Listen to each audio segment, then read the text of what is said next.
You are listening to Radio Ramadan 365 podcasts.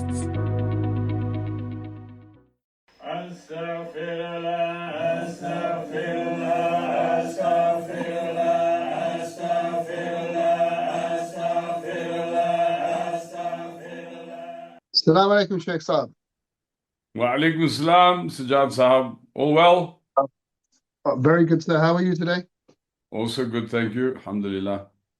Very good. Let's move on to chapter 3. So, which of the blessings of your Lord are you going to deny? So, why do you say that if you're not going to see things as good as they are and not seeing them as they were supposed to be? I mean, can you just clarify that? I mean, so I think there's a bit of a misquote there, because Okay. what I'm convinced of is that if seeing things as they are is not Yes. good enough for you, Yes. then you are not seeing things as they are. Correct. Right. That's So what I correct. mean by this, what I mean by this is that we have this, we are programmed Yes. to view the world around us and our experience of life as inadequate. And it is that perception of inadequacy that is the engine to both our aspiration and our discomfort. Right. It drives what we want to get from life.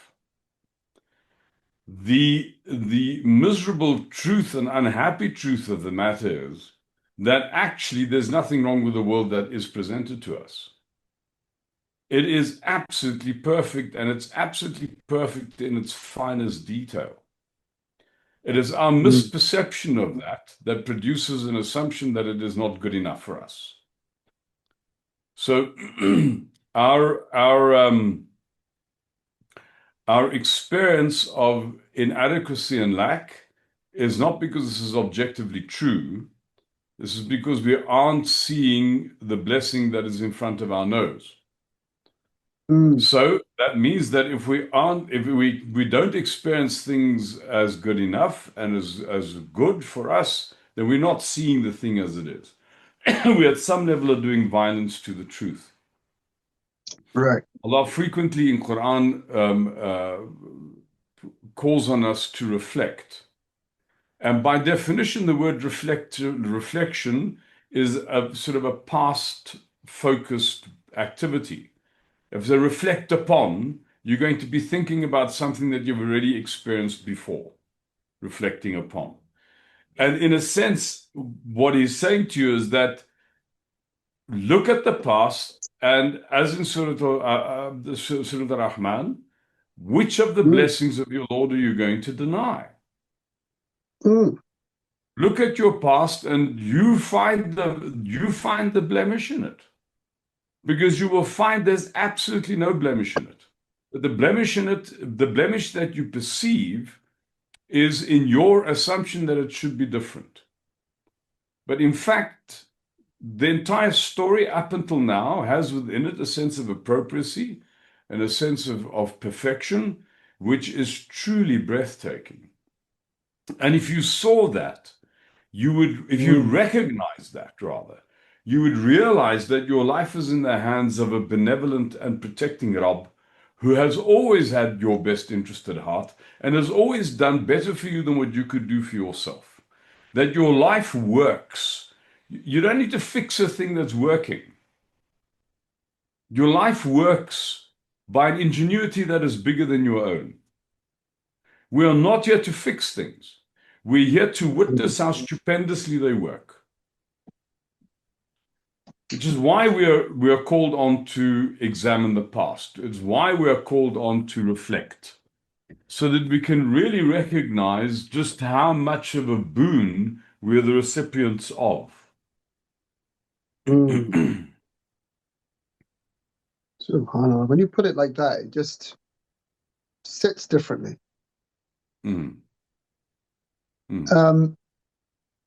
Most of us see ourselves as not good enough. Why do you think this requires a deeper examination?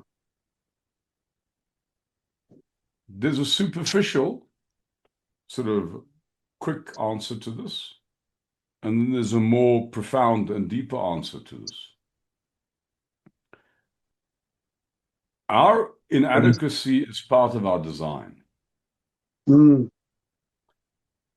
How can the great recognize the great? How can the capable recognize the capable? How can the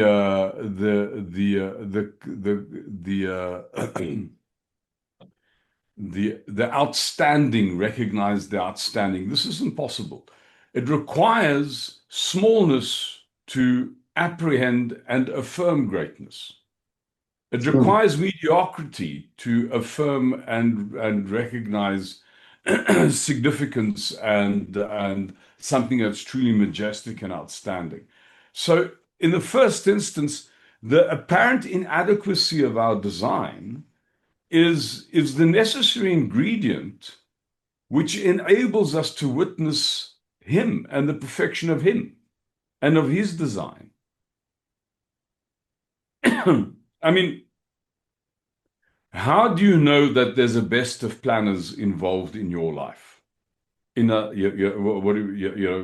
khairul makirin. How do you know this is true? Because you know you in your own life have been the worst of planners. That everything that you sort of try to do somehow turns into a mess, and things work because you get saved at 99 by an intervention that comes from left field consistently, you know. So there's a design to your life which is bigger than your own capacity to account for and to manage. And in fact, it is precisely because you recognize your own inadequacy that you can recognize that profundity, recognize that design. It requires your smallness to recognize His bigness. It requires your incapacity, your inability to be a good planner, to recognize that He is the best of planners. So in that sense, your not being good enough is not a cruelty.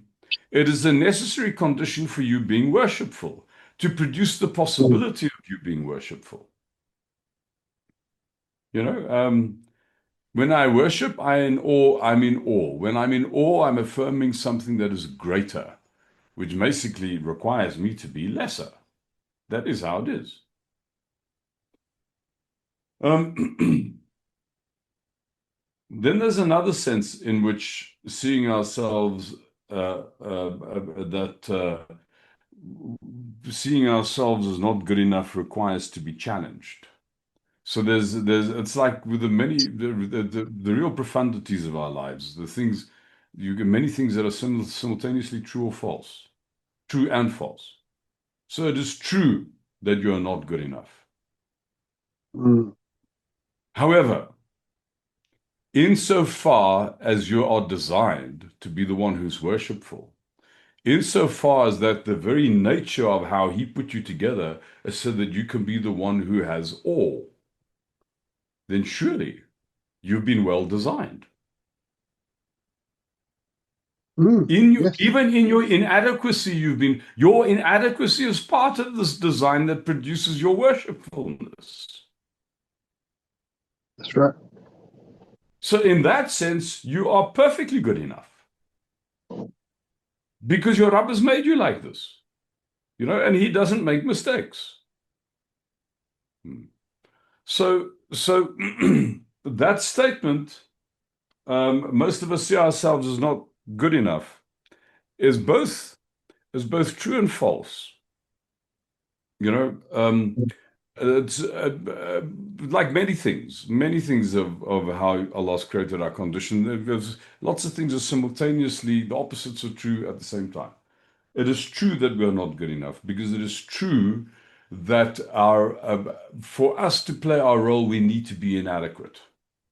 It's also true that our inadequacy is part of the design. And in that sense, we're perfectly designed. In that sense, we're good enough. Yeah. You're right. You also mentioned that an exercise where you speak 33 events in a personal life. Could you tell us what that is and what it does and what it shows? So, I mean, it And is what within the context of a piece of process. We call it a personal excellence program. Right. So, imagine I asked you to write down 33 events. The 33 events, the 33 critical events in your life who have made you who you think you are. You know, and you wrote them down in series. I mean, like linearly, you know, like an unfolding plot of a story. And and you then, after having written it down, had the opportunity to talk to people about those 33 steps. And you do. And each person is immensely impressed by this exceptional life that you have. And we ask each one of these people, and listen, use the metaphor of the struggling author who's just written down the basic plot of a book, but he doesn't know how to, how to title this book. What should you call this book? So we then ask the people that you narrated your story to give you, each one of them, to give you a possible title to your book. And then we say, finally, we ask you to find the title to your book. So there have been the following process steps. You wrote down your 33 statements. You narrated that to people around you. Those people gave you feedback of what the title of the book is, and then you chose your own title. Now, when we've done this live in process with people, it is always clear that this last piece, my own title, is very much informed by what other people said. You know, because in a sense, all of us are a little bit overwhelmed by our lives, and we don't consciously have a title for our story. So if you ask yourself what has informed what, it seems as if the statements you wrote down informed the narrative, informed the feedback that you got, and therefore informed the title of the story.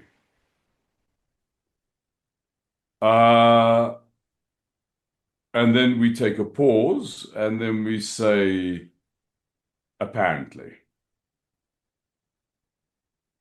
Isn't it possible that what actually happened was exactly the other way around?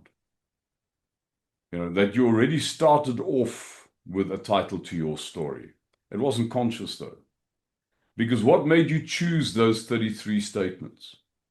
You know, you could have chosen any I mean, you know, you can give me a title for my story. And I will vindicate that title by finding 33 things that I've done in my life that are consistent with the title. Anything from the angel to the savage, the murderer, the thief. You know, you give me the title, I will find 33 events that will vindicate the title. In other words, we actually have an operating idiom for our life in our head, which creates the conditions where we choose which 33 steps of all the possible things in your life, you choose which 33 steps you're going to sort of put into your account. In other words, by forcing somebody to choose 33 steps, you actually force them to exercise some kind of an editing mechanism.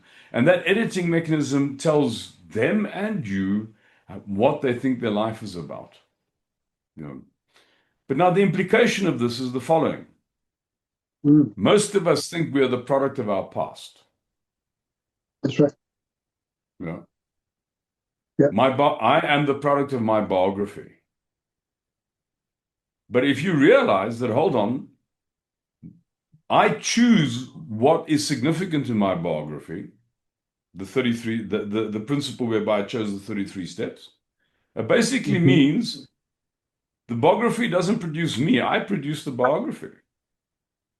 That's right. I'm not the product of my past is my product. I'm not the product of my biography is my product. And it means that we are actually breathtakingly and immensely free. precisely because we aren't the products of our biographies. All of us have an idiom of what our life is about, and it's subliminal. We don't know what it is consciously or rationally. It sits under the surface. We have this metaphor for what our life is running in the background of in our minds. And we constantly find the bits of our biography that vindicate that view. Well, change the view. And you'll find 33 other events that will vindicate a new view. In other words, you choose the story doesn't make you, you make the story. Yeah. And can you change the story at any time? Of course you can. Of course because it's about, you can't tell me your entire life. If you want to blow by blow, narrate your entire life to me. Now, it'll take, how old are you now? I can't say. I'm 55.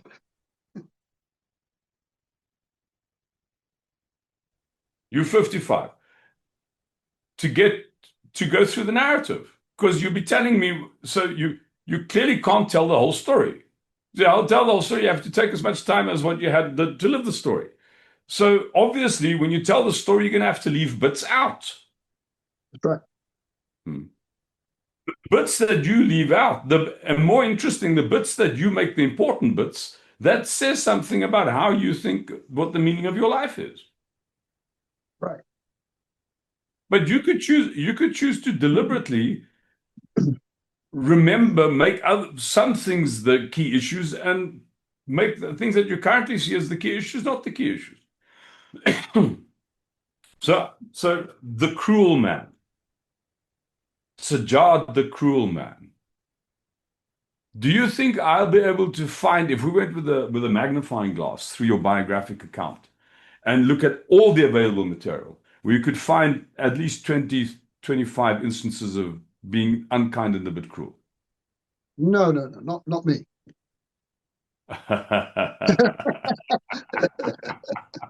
You don't know yourself very well, sir. Of course you could. Of course you would. Yeah. Absolutely. Okay. So we could write the story of Sajjad the barbarian, Sajjad the sadist. Let's hold like that idea. Have you had 20 odd sort of events of real insight in your life? I'd say. If you built your narrative around those events, what would be our title? We'd say Sajjad the sage. Yeah. The Sajjad. Sajjad, exactly. Have you done 33, well, maybe 20 things, because we're talking about a total number of 33, 20 things that were somewhat selfish in your life? I mean, given all the years, at some point, yeah. Of course you would have. So we could write the story of Sajjad the angel. We can write the story of Sajjad do you understand what I'm trying to say? Yeah, absolutely. You can. Every one of those stories they'll be perfectly true. Yeah. You understand? You have lived long enough to vindicate any biographic account. By choosing the meaning of your biographic account is not doing violence to the truth. Yeah, because the truth is there. In fact, the past. Can you take me to the past? No. No, of course not. It's gone. It's gone. It only still exists in narrative. All the past only still exists in narrative, in accounts. No account is innocent of bias. Because to record the entire past as it is will take the entire past to tell the past. So by definition, there's an editing mechanism in going into narrative. You have every right to choose that editing mechanism. You have every right to choose the meaning, and therefore you have every right to choose what parts of the past are actually your truth, and therefore it means you are defining the past does not define you. That is very powerful. For those listeners that are listening to that, this is really, really poignant. So what Sheikh Saab is saying, we can choose any 33 events in our life that defines us, and we can rewrite the story as many times as we like. We don't Exactly. have to buy into our past because, like you just said, the past does not exist. It's gone. So we can All that choose that exists is narrative. our description of it. And this is why, Sajjad Sahab, we need to have a radical intolerance of any narrative of victimhood, particularly for ourselves. Yes, because it Because begins and ends with here. exactly. Because as soon as we say, "Oh, all things are done to me, therefore I am as I am," that is in the first place a complete untruth, because you are as you choose to be. Always. That's that Allah gave us free will. We are who we choose to be, you know? And secondly, as soon as we vindicate, no matter how legitimate our story is about how awfully we were done to, as soon as we buy into a victim narrative that delivers us now, not in a place of gratitude, it delivers us in a place of resentment and entitlement. I've been done in, and therefore I am owed. That then produces people who are fundamentally immoral, fundamentally untrustworthy, and dangerous. As we said in one of the previous discussions, we said the core to all morality is gratitude.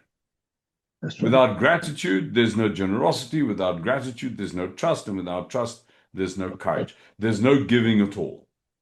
If you think, if every time, if I'm fundamentally resentful, then I will not be grateful. Then I will not be generous. Because if I'm resentful, I don't want to give you anything. You owe me. So I'll be selfish. If I'm resentful, my assumption is I've only ever been done in my life. That means I cannot trust the future because you're all mean and nasty, and look how you're going to do me in, which means I'm going to act in a cowardly way. So any narrative of victimhood is fundamentally disastrous. And we have to understand, no matter how badly oppressed you think you've been, it is a narrative you're buying into now. You can change it. And you won't be changing the past. You're not lying about the past by changing it. You're just making different things in your past the significant things. So you're just choosing your own narrative about what's happened to you. Exactly. Something completely different. Sheikh Saab, thank you very much for that insight. I think that was very, very powerful. So in summary of that, you can just change any 33 events that have happened to you and not be the victim of it any longer. You could just choose that different narrative. Fabulous. Thank you very much, Sheikh Saab. And thank you, sir. we'll join you on the next.